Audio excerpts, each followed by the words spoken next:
Good evening and welcome to the Tibet Center. So we'll start by reading the prayer for the spreading of the teachings throughout the length and breadth of the West, which you'll find scrolling down in the FAQ section.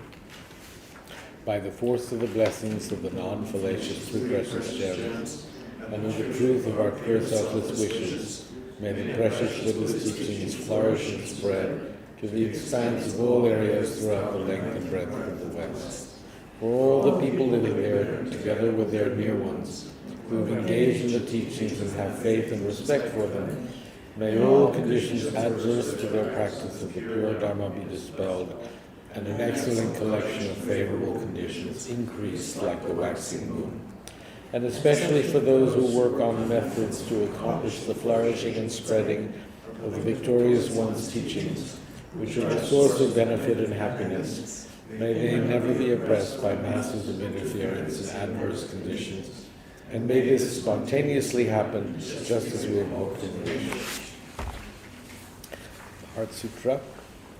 Thus have I heard once, the Blessed One was dwelling in the royal domain of the Venerable mountain, together with a big gathering of great monks and great bodhisattvas.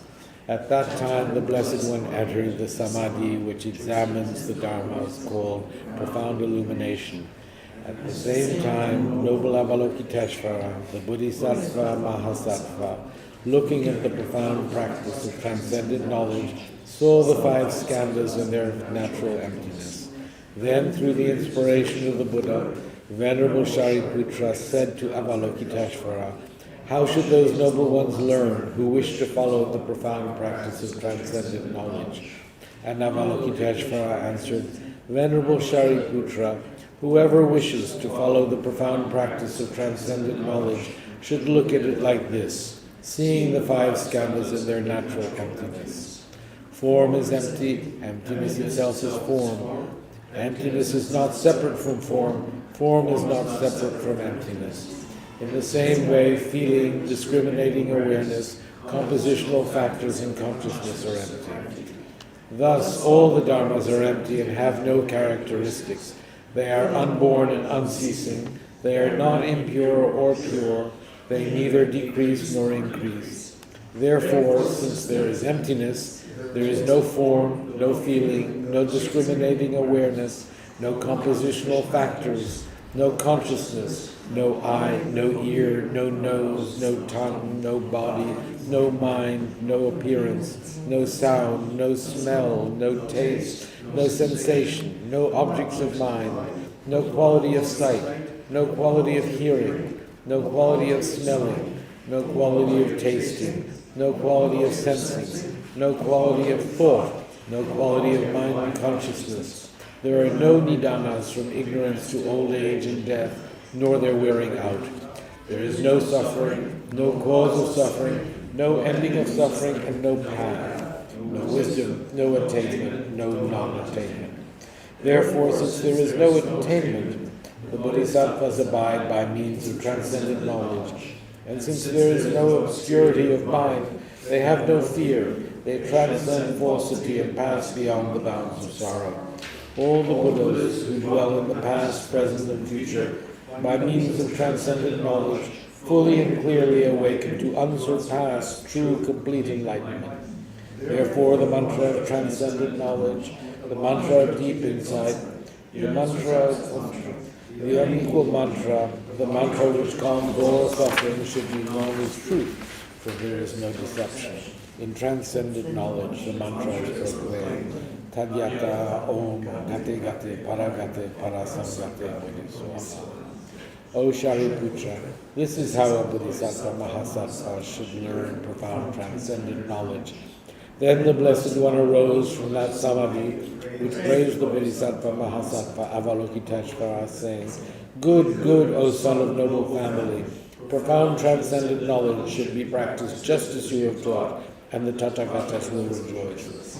When the Blessed One had said this, Shariputra and Avalokiteshvara, that whole gathering and the world with its gods, humans, asuras, and gandharvas, their hearts full of joy, praise the words of the Blessed One. Now we generate bodhicitta. With the wish to free all beings, I shall always go for refuge to the Buddha, Dharma, and Sangha until I reach full enlightenment. Inspired by wisdom and compassion, today in the Buddha's presence, I generate the mind intent on full awakening for the benefit of all sentient beings. As long as space endures, as long as sentient beings remain, until then may I too remain to dispel the miseries of the world. With the wish to free all beings, I shall always go for refuge to the Buddha, Dharma, and Sangha until I reach full enlightenment. Inspired by wisdom and compassion, today in the Buddha's presence, I generate the mind intent on full awakening for the benefit of all sentient beings.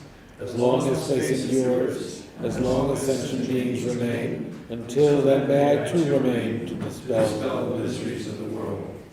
With the wish to free all beings, I shall always go for refuge to the Buddha, Dharma, and Sangha until I reach full enlightenment. Inspired by wisdom and compassion, today in the Buddha's presence, I generate the mind intent on full awakening for the benefit of all sentient beings. As long as space endures, as long as sentient beings remain, until then may I too remain to dispel the miseries of the world. Okay. So let's do a round of Om Mani Padme Hum.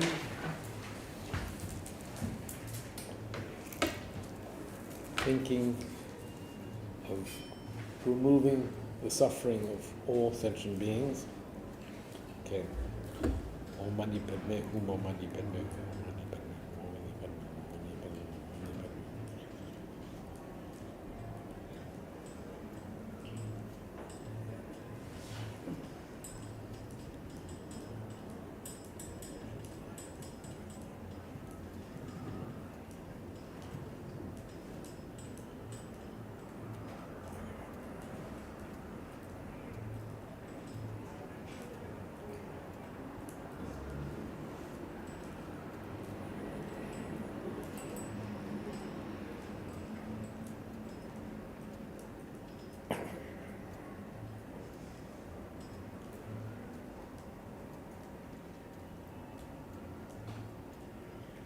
Om Mani Padme Hum, Om Mani Padme Hum.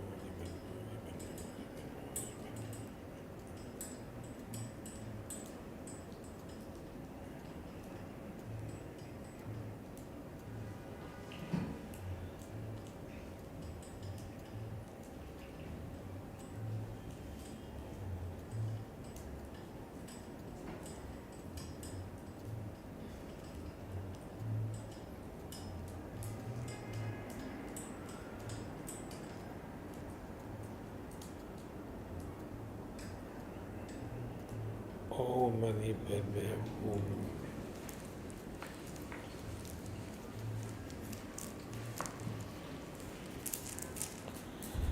So,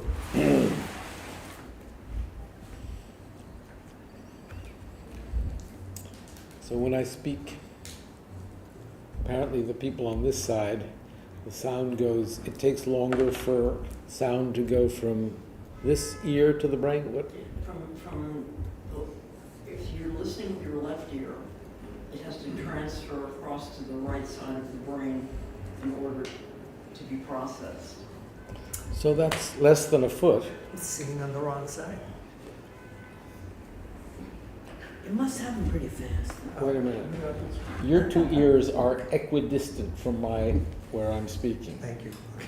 Only if you face him. Only if I face you. Here, the time that it takes for the sound to go from here to here is probably Negligible. Depends which side of the mouth you're talking about.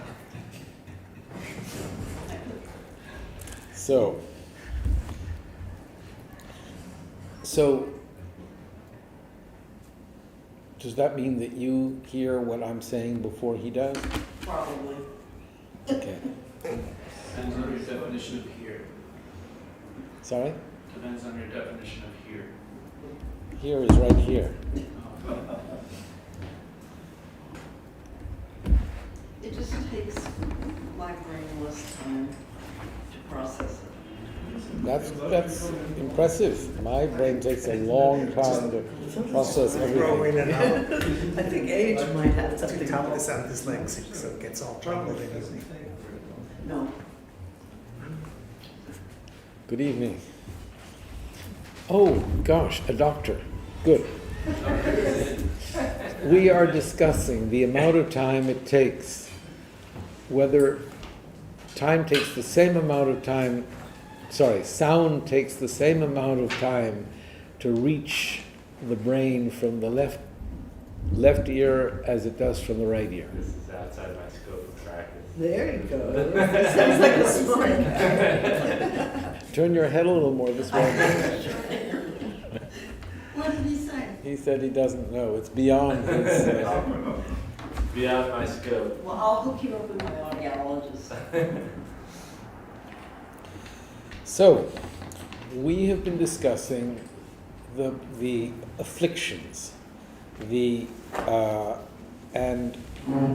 His Holiness has presented the idea that afflictions are not inherently afflictions. They are things like fear, things like anger, things, these different, even attachment, have on some level a virtuous quality.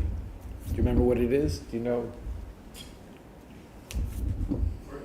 For each of them, there might be different. Yes. Virtuous So, quality. for fear. For fear, it protects you in situations of real danger. Anger. Anger, it provides a forceful energy that, if applied for virtuous activities, can be beneficial. Hatred. You can apply hatred to the inherently existent ego. No. Hatred was the one His Holiness said, Never. while anger may sometimes have a constructive element, hatred never does. Hatred is always destructive. So the ego is not the enemy. We shouldn't hate the ego. As I mentioned, I wasn't allowed to hate, so I don't know anything about it. How about hating hate? I don't know. Seems like wouldn't make sense to hate it. It's like a paradox. Well, it may not be a paradox, but it's not the effective way to dismantle it, to dissolve it. We have to work at it. So, and the purpose of looking at the, let's say, virtuous qualities of these emotions is to really get to understand them better, to really develop an understanding of how they function. And if we can see that something like attachment can help nurture a family, for example, however, if it goes too far, it actually causes one unhappiness. That provides the knowledge, the more subtle understanding of attachment to begin to work at countering it, at dissolving it, at applying the antidotes to anger. Now, what's interesting about this whole section, the whole process of working on these afflictive emotions, working at applying antidotes so that they cease to overwhelm us, so that they cease, or so that they diminish, and we can begin to develop some kind of control over them, is to bring about our happiness. And what I find interesting is that here we are being introduced to the mechanics of the laws of cause and effect, of karma. And do you have any idea, can you explore that? How would this process work with the laws of cause and effect? Or You're referring within- to some kind of analytical process Which process? that we started on last week? And could you elaborate on that? Well, the process of understanding afflictions, Yes. understanding these emotions as only being afflictive when they start to overwhelm us, that they actually have a beneficial quality. Most of them possess something that helped our species survive. As Marx said, these emotions such as attachment protects a family, anger gives you a certain vitality to confront something difficult, fear helps you escape danger. Well, dissatisfaction motivates you to want to change, and this may be the way that groups of humans, human society, bring about social change. So what I'm asking is how does this relate to karma?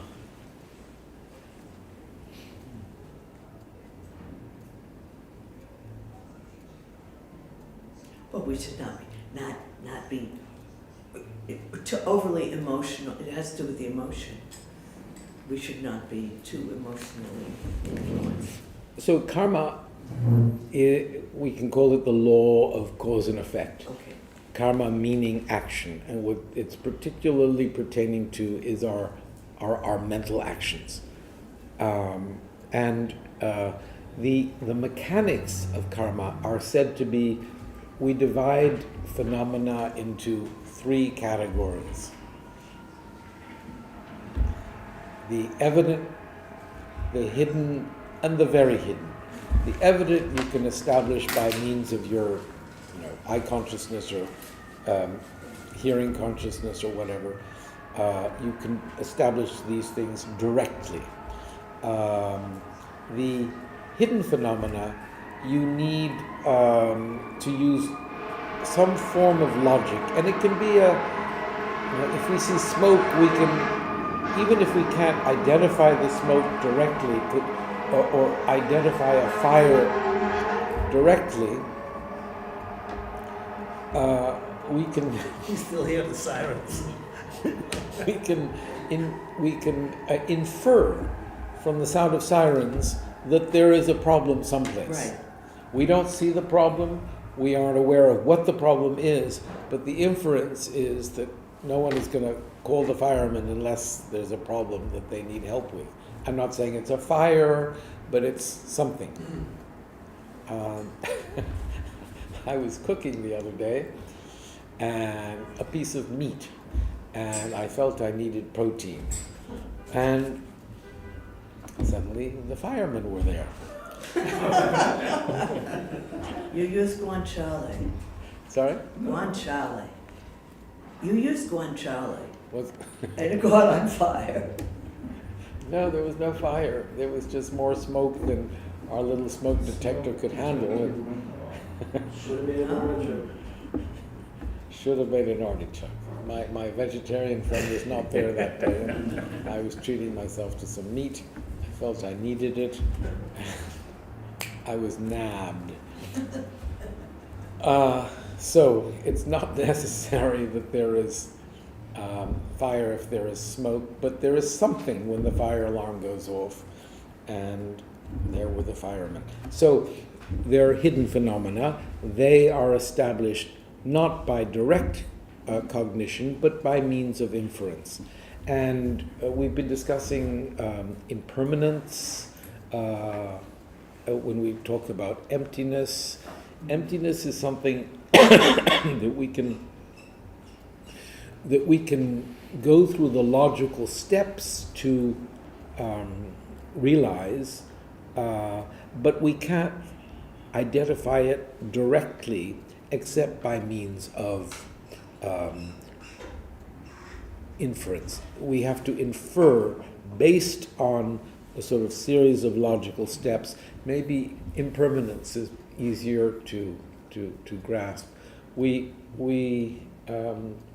Impermanence that we're talking about is subtle impermanence, which means that something exists not that something is, the amount of water in this is impermanent, in that as I drink it, it gets exhausted and then there's no more water in there.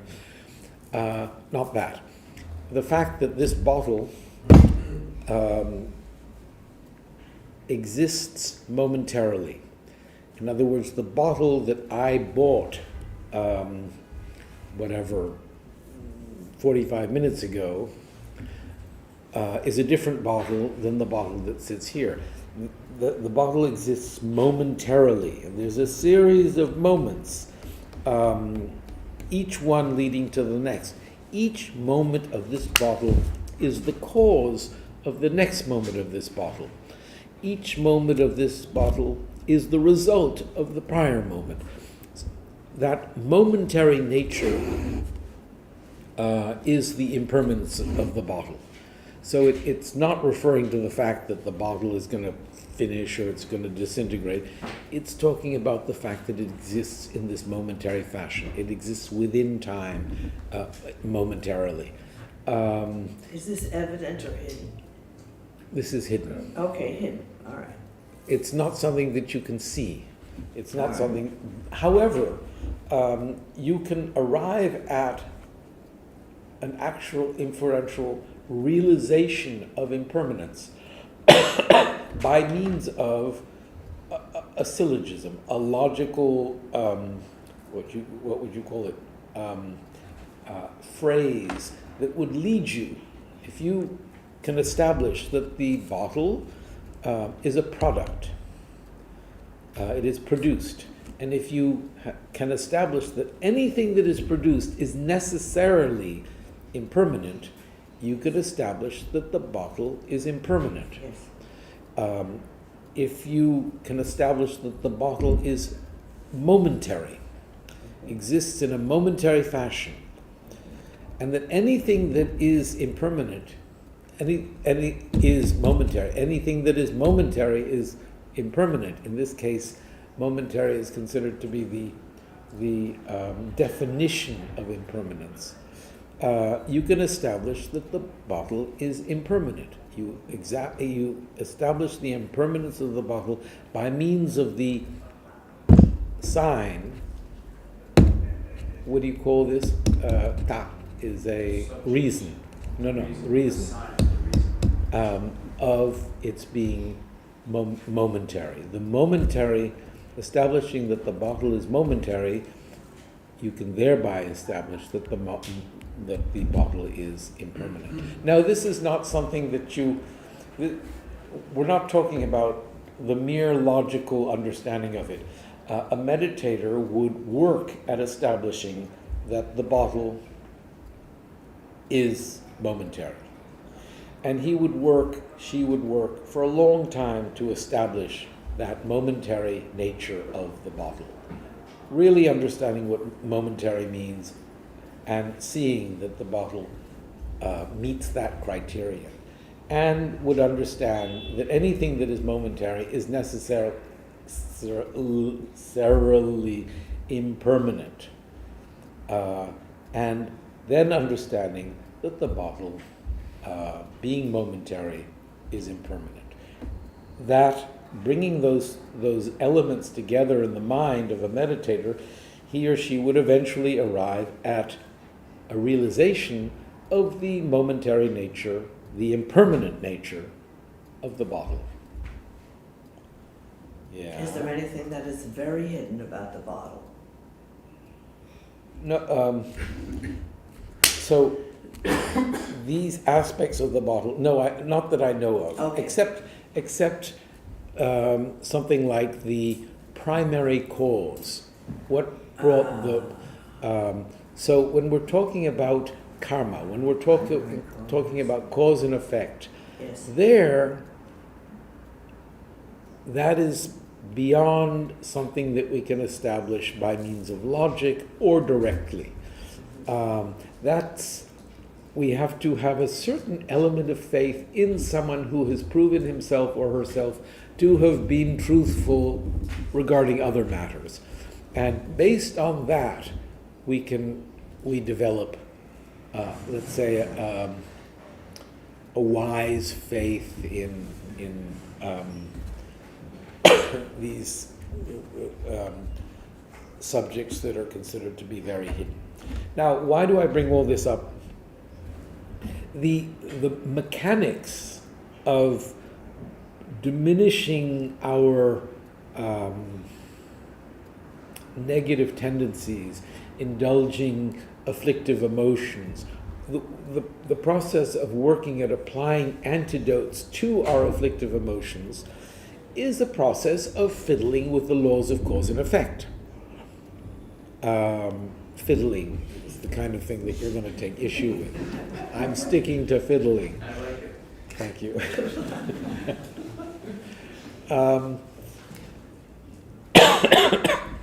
And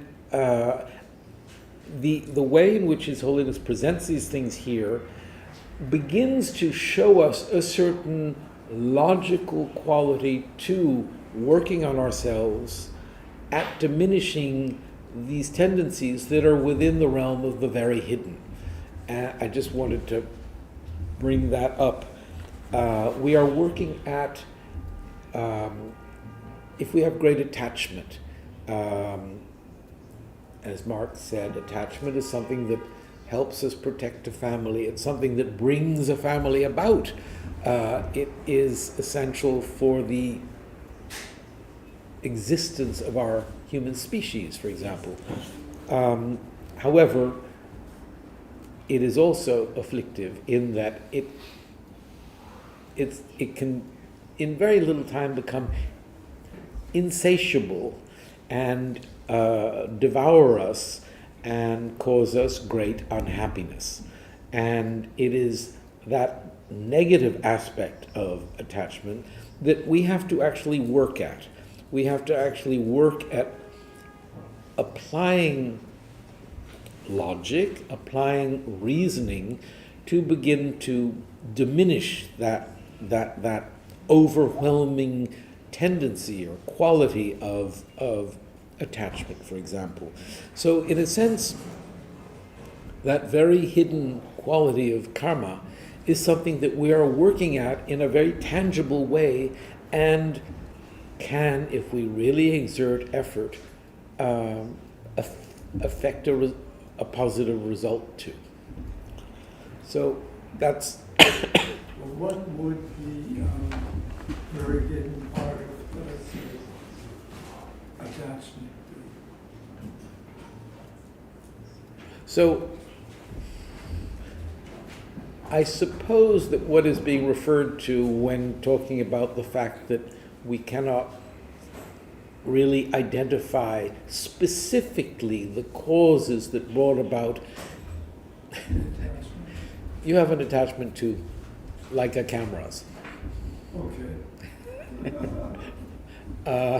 Guilty. Now, you recognize the quality of the mechanics and all that kind of stuff, and you appreciate the way in which all of that. But you also, you know that it's very easy to sort of begin to feel that, I have one of these. If I have two, it would be better because, you have two different kinds of film that you want to use, and three would be very good because the backup is always good. And now this whole process, which can really devour people. I mean, people can lose sleep at night figuring out how I'm going to order that new whatever to, that particular lens to.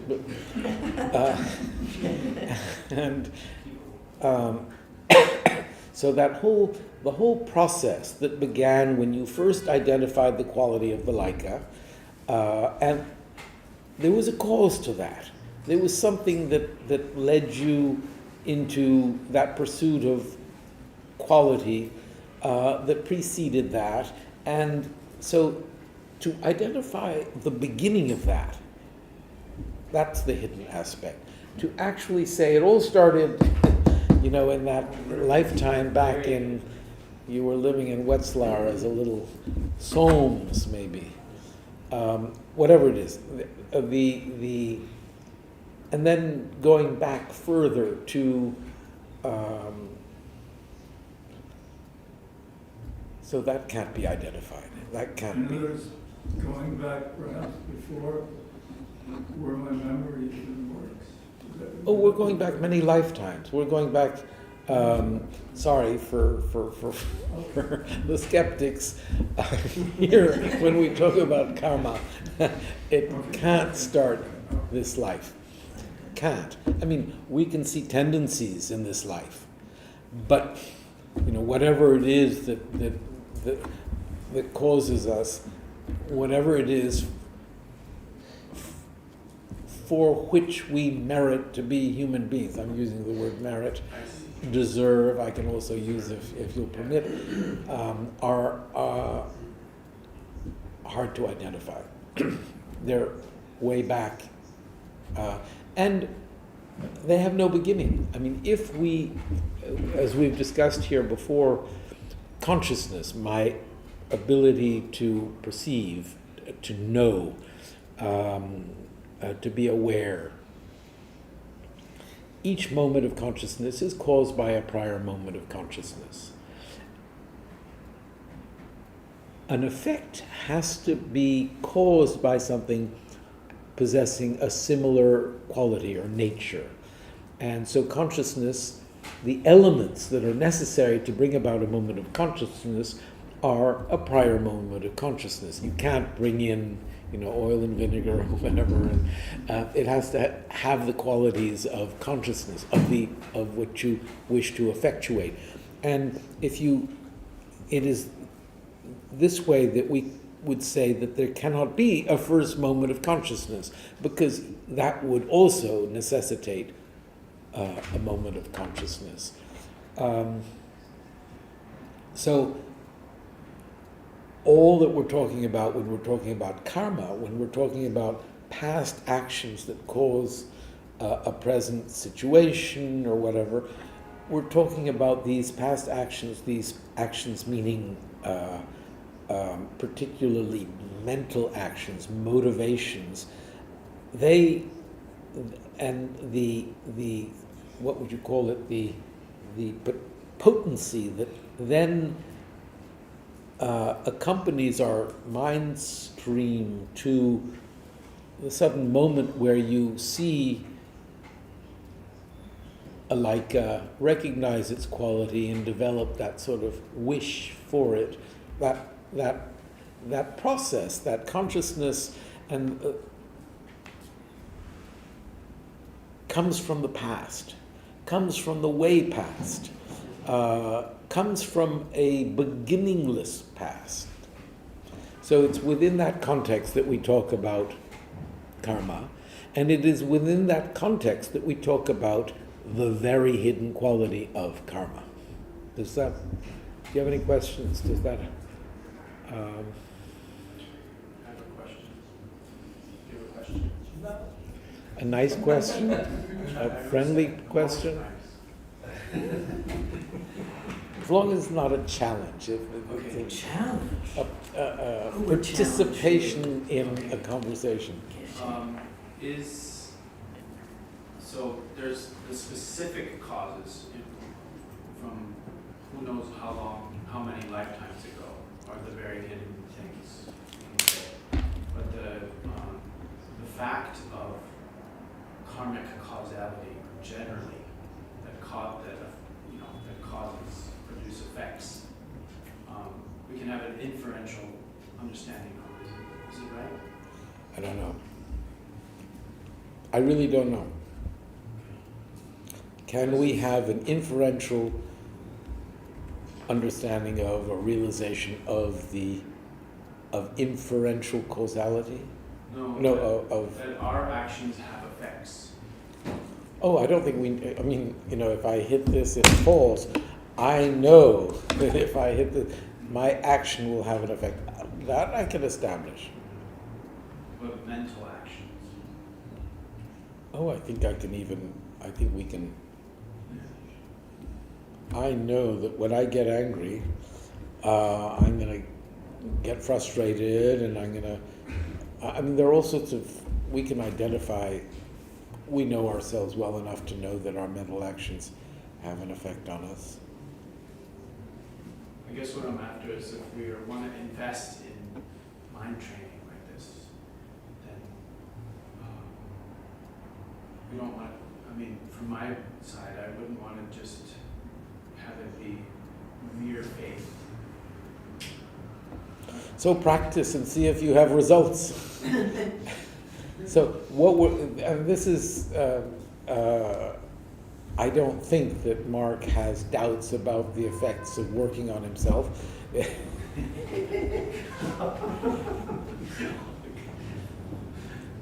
But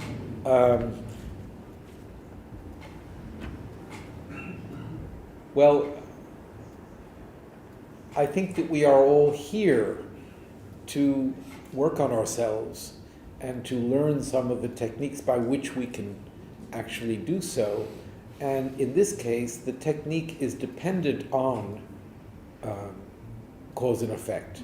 And it is the belief that something like attachment, if we really work at cultivating contentment, if we really work at analyzing how our attachment causes us to sometimes not sleep at night, always wish for something better, we sit and think about the negative aspects of attachment, and think about how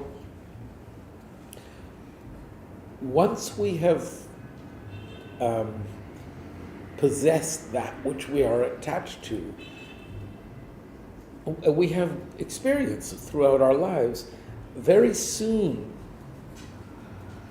our attitude towards it changes, and it's no longer that perfect whatever, and and then a new one comes out, and that one possesses the qualities that the other one and if we can think, oh, that's how it happened, and if we can actually really use that example, our own experiential example, we can begin to diminish the attachment.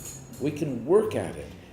If we can identify the fact that attachment causes us to be unhappy, if we can understand that contentment, if we can cultivate contentment, we will be happier. If we don't cultivate contentment, we will remain unhappy, and we will only be the victims of the affliction of attachment more. Those are the tools that we have to use to bring about a more contented. Do you think that it might be effective? Yes, absolutely. Absolutely. You had doubt a few minutes ago. That You cleared his doubts. Good, good. Well, now your absolute conviction in it, the effectiveness of this is wonderful. The element that is really difficult is the discipline of doing it. And that's, I can say that with experience. To sit and really work at this. It's one thing to, when we find ourselves totally overwhelmed by attachment, to really go through the process. But it's another thing to work at it daily so that attachment doesn't even arise. That's real practice, and that's what we're meant to do regarding anger. Now, anger, we all know how anger overwhelms us.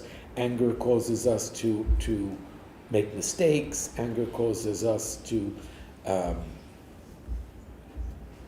not be able to sleep at night afterwards. It causes the people around us to all get upset. It really makes a mess of life. And to work at that, to think about that every single morning, and will begin to diminish our threshold, maybe heighten our threshold. What would it be of anger? So, yes. To a certain extent, isn't this true of all of the emotions? Yes. We have to go through them. We have to work on them. Every single one. It's not as if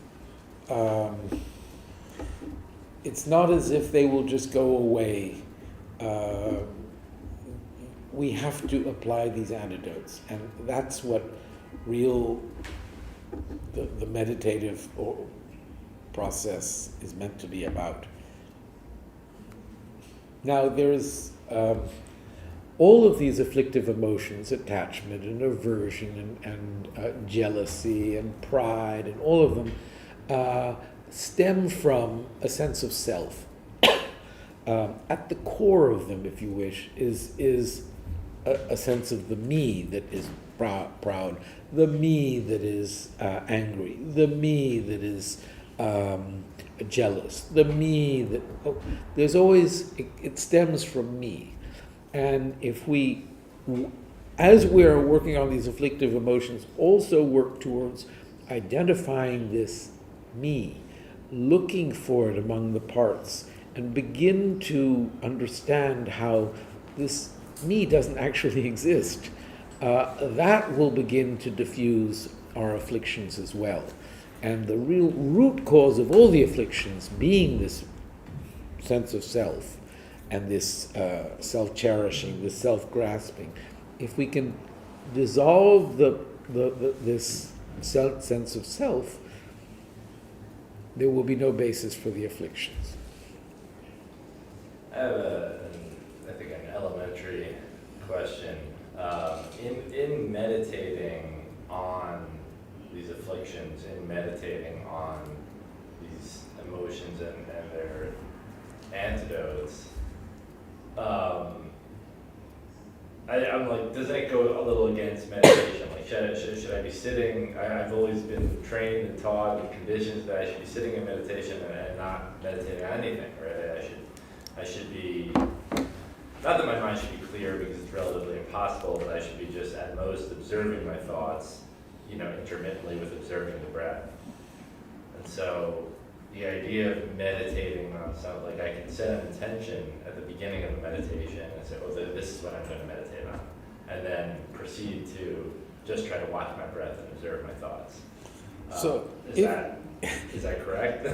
If your meditation is watching the breath, then that's what you should do. But meditation is not only that. Right. There is analytical meditation, which is considered to be more important in our fight, our work at diminishing the afflictive emotions. The other will steady the mind, but once the mind is steady, once we bring the mind and the breath together, and we develop a certain calm, then we have to start working at seeing the negative qualities of afflictive emotions. That makes me very happy. That I can, then I have, it's giving me the green light. You have permission, I get to just David. sit there and analyze and think over these things. It's much easier. We all grant you permission, shall we? Do we all get permission? We do. We can give ourselves permission too. Yes. So His Holiness deals with meditation it's coming up soon. But we talk about two forms of meditation. There is the analytical meditation, where you sit, you can read something and you can think about it, and you can establish the logic of it, and you can think of the pros and the cons, and all of that is meditation. All of that is meditation in the way the Tibetan word for meditation, which is gom, is used. Gom means to familiarize. And you familiarize yourself with something by analyzing it, by applying logic, by scrutinizing it, by seeing its validity. And then, once you've established something to be so, you then hold your mind on it. And that's called calm abiding. And a practitioner who's really able is then able to put his or her mind on what has been established, and have it just sit there. The mind of someone who has developed single-pointed concentration can remain there for 4 hours. And there'll be a certain vitality to that experience of whatever the mind is aiming at. And there will be clarity in what the mind is focused on. So that's another form of meditation.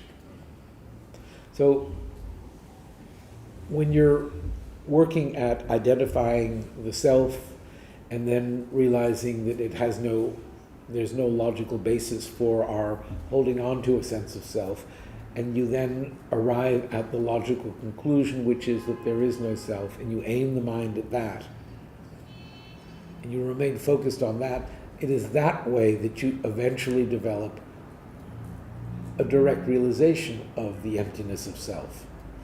And the whole Heart Sutra that we read at the beginning of class deals with that none of the phenomena, none of the parts that make us up exist, and that there is no actual self, no inherently existent self. That's what when a meditator is looking for the self among the parts, he experiences a void, a nothingness, and that would be a realization, once it is experiential, of the emptiness of self. Now, once you have that, there's no basis for attachment and pride and all those things. So we have to work at developing an understanding of emptiness, the intellectual understanding of emptiness. It's very hard to actually meditate on emptiness, but really considering how things might exist and seeing, if you take a flower, you begin to look for the flower among its parts. And you could identify, you see that there's a flower, and then you take all the petals off and the stem off, and there's no flower. And you look at the pile of stuff there, and that's not a flower. Those are the parts that made up the flower, but there's no... Flower is simply something a concept that we impute upon a bunch of parts. Developing an actual experience, realization of that, and focusing your mind on it so that it really becomes a profound realization, a direct realization, then undermines all those afflictive emotions. So we have to work at both. But to begin with, we have to calm the mind so that we can actually use it this way. And that focusing on the breath is really important. We talk about the breath and the mind and bringing them together. We're not breathing deeply, we're simply having the mind come to the breath. And when the mind comes to the breath, when they come together, you have a certain calm. Is there something in Chinese medicine about that?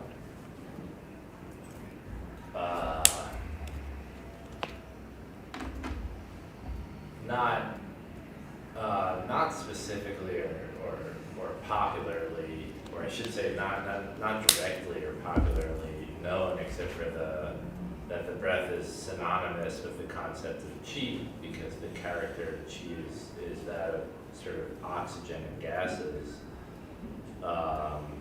And the idea that you need qi, the oxygen and gases, to manufacture blood. And when the ancient Chinese were talking about blood, they were talking literally about blood, but also about neurotransmitters.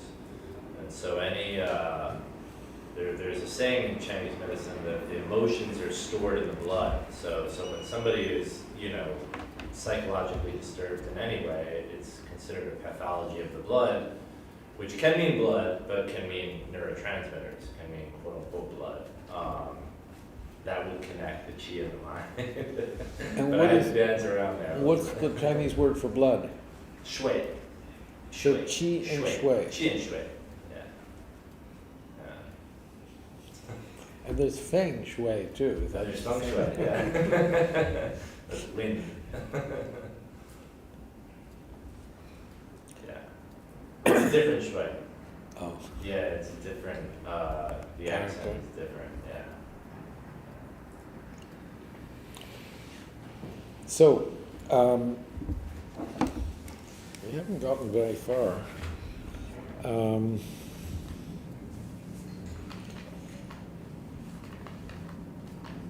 So, from what I see, we were on page 121, and I'll just read just a little bit. Excessive attachment tends also to involve a desire to control. All right, here, we're talking about attachment. One feature that characterizes all destructive emotions is a tendency to distort our perception of reality. They cause us to narrow our perspective so that we fail to see a given situation in its wider context. For example, when we're feeling an extreme form of attachment, such as an intense desire, lust, or greed, often we are projecting a level of attractiveness onto the object of our desire which far exceeds what is really there. We become blind even to quite obvious shortcomings. In our obsessive clinging, we create a kind of insecurity in ourselves, a feeling that we need to obtain the object of our desire and are incomplete without it. Excessive attachment tends also to involve a desire to control, which can be very suffocating when the object of that desire happens to be another person. Because of this extreme attachment is by nature quite unstable. One moment we may feel great affection for something or someone, but when, for example, our desire for control is thwarted, this feeling can easily turn to resentment or hatred. A loss of perspective characterizes extreme or intense emotions of aversion such as anger, hatred, contempt, or resentment. When we are gripped by intense anger, for example, the object of our rage will always appear 100% negative, even though in a moment of calm we may recognize that the same person or thing has many admirable qualities. The overly strong emotion causes us to lose our capacity for discernment. We cannot see the long and short-term consequences of our actions, and as a result, we are unable to distinguish between right and wrong. We literally, for a moment, become mad, incapable of acting in our own best interest. And then, after the event, when the emotion cools, we often regret what we have done or said in anger. Anything to say about that?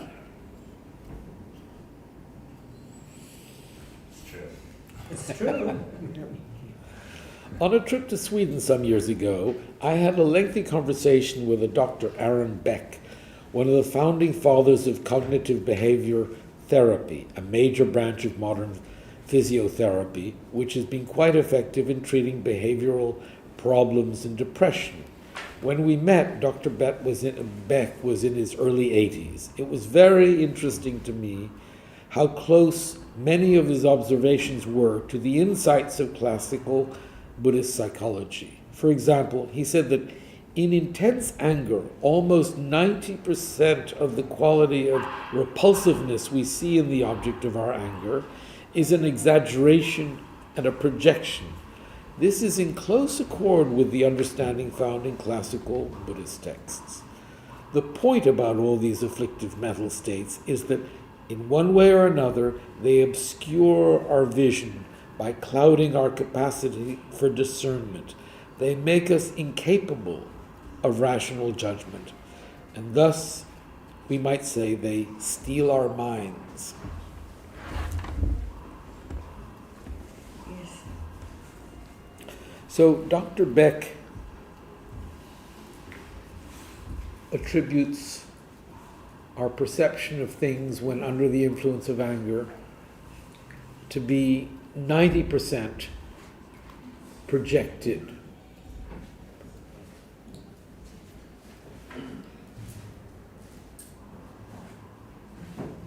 on some level, I think that we would even say, we'd go so far as 100. How does that sound? No. I would, I'd go 99.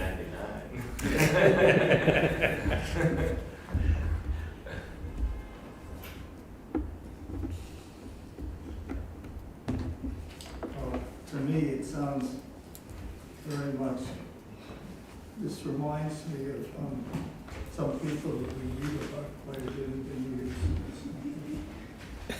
Some people we read about in the news. Even news. Projection of anger. Projection of anger. So are we talking about the anger that we might have towards someone in the news, or are we talking about Observant? someone who's written, can't I just blame the politicians?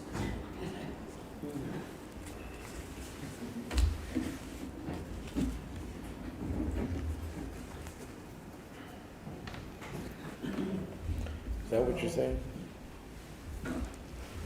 But Actually, temporary. no, we can't really entirely blame the politicians.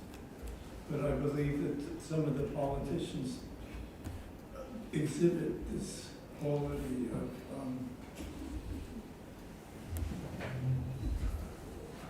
how exactly is it, just go for projecting,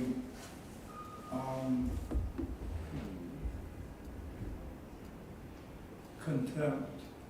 In other words, that often people,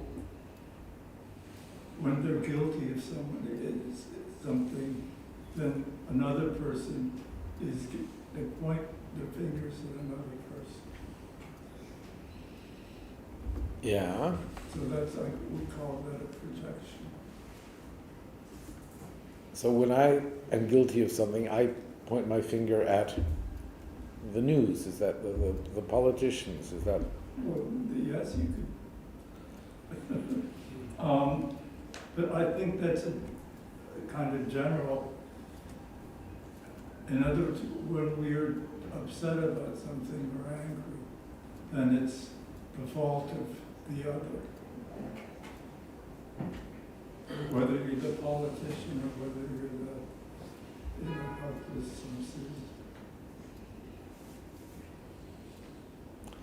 You know Rita Hayworth's song, Put the Blame on Maine? Sure.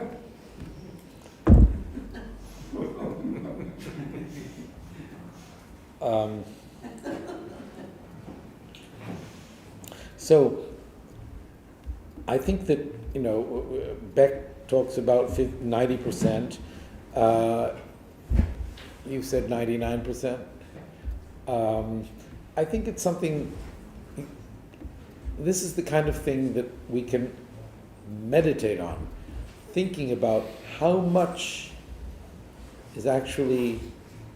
can we actually attribute to the object of our wrath. And if you bring into the picture the laws of cause and effect, all the problems that we experience are due to our own past actions. So even the provocative behavior of the person whom we are feeling anger towards is caused by me. I am responsible for his or her actions that are causing me to be angry. And of course, someone may have done something illegal, improper, whatever, towards me, mistreated me. There is that. However, if we really think about karma, if we really think about the laws of cause and effect, I think that we would eventually have to acknowledge that we are 100% responsible for the whole situation that makes us angry. And even toying with this concept, conceptually or intellectually, helps. It really helps put our emotions into a different, or helps us view our emotions from a different perspective, and helps us just calm ourselves down. Just a thought. So, Can I ask the last question? no, Okay. you're gonna have to hold it. Meditate on it. But can I, Tell us the result can I of your do that? meditation. Can I? No. You can ask him and he can ask Okay, you. well, You no, can no, ask you're him. the teacher. So, we've been asked to pray for Pope Francis, Linda's co-worker Sophia Miriamson.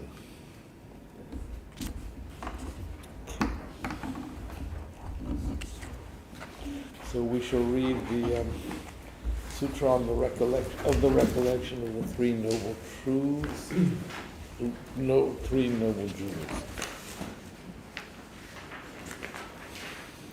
I prostrate to the Omniscient One. Thus the Bhagavad Tathagata Arhat Sambuddha, the learned and virtuous one, the Sugata, the knower of the world, the charioteer and tamer of beings, the unsurpassable one, the teacher of devas and humans is the Buddha Bhagavat. The Tathagata is in accord with all merit. He does not waste the roots of virtue.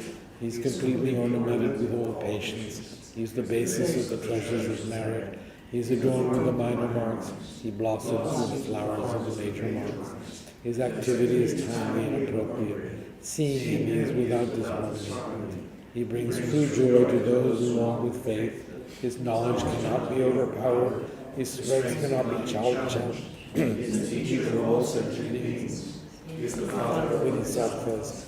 He is the king of nobles. He is the guide of those who journey to the city of Nirvana.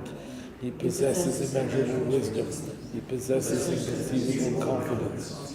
His speech is completely pure. His melody is pleasing. One never has enough of seeing him. His form is incomparable. He is not slain by the realm of desire. He is not slain by the realm of form. He is not affected by the formless wells. He is completely liberated from suffering. He is completely and utterly liberated from the skandhas. He is not possessed with dhatus. His ayatanas are controlled. He's completely cut the knots. He's completely liberated from extreme torment. He's liberated from craving. He's crossed over the river. He's perfected in all the wisdoms. He abides in the wisdom of the Buddha Bhagavats who arise in the past, present, and future.